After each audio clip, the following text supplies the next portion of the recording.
Hello guys, তোমরা সবাই কেমন আছো? আশা করি সবাই খুব ভালো আছো। আমিও ভীষণ ভালো আছি। আমি দিশা, এটা আমার চ্যানেলের ফার্স্ট ব্লগ। তো দেখতেই পাচ্ছ তোমাদের দাদাভাই কাজে চলে গেছে। আমি একটু বিছানাটা গুছিয়ে নিচ্ছি। বিছানাটা গুছাতে গুছাতে তোমাদের সামনে কিছু কথা শেয়ার করি। আমার ফেসবুকে আমি কদিন ধরে মিনি ব্লগ করছি, মিনি ব্লগগুলো ডিলিট হয়ে যাচ্ছে। কিসের জন্য হচ্ছে আমি এখনও পর্যন্ত বুঝতে পারছি না। আর এই ভিডিওটাও তোমরা শেষ পর্যন্ত দেখলে, ভিডিওটা পুরোপুরি আমি শেষ করতে পারিনি। তো আমি চেষ্টা করব ভিডিওটা পুরোপুরি দেওয়ার। কাল থেকে অবশ্যই।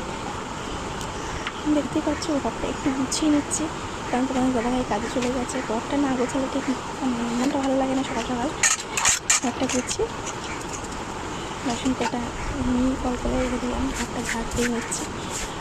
তো কিছু কিছু দাদাভাই আমাকে কমেন্ট করছে, দিদিভাই মিনি ব্লগ আসছে না কেন, মিনি ব্লগ আসছে ভিডিও আসছে না কেন। তাদের উদ্দেশ্যে আমি একটাই কথা বলতে চাই, একটু অপেক্ষা করো, আমি নিশ্চয়ই মিনি ব্লগ দেওয়ার চেষ্টা করব। আর ভিডিও আসছে না কারণ আমি একটা প্ল্যাটফর্মে কাজ করে সংসার সামলে ভিডিও করে অনেকটাই কষ্ট হয়ে যাচ্ছে, সেই জন্য আমি ভিডিওটা দিতে পারছি না। তো আমি নিশ্চয়ই দেওয়ার চেষ্টা করবো ভিডিওগুলো। তোমরা সবাই কেমন আছো অবশ্যই একবার কমেন্ট করে জানাবেন। ওকে।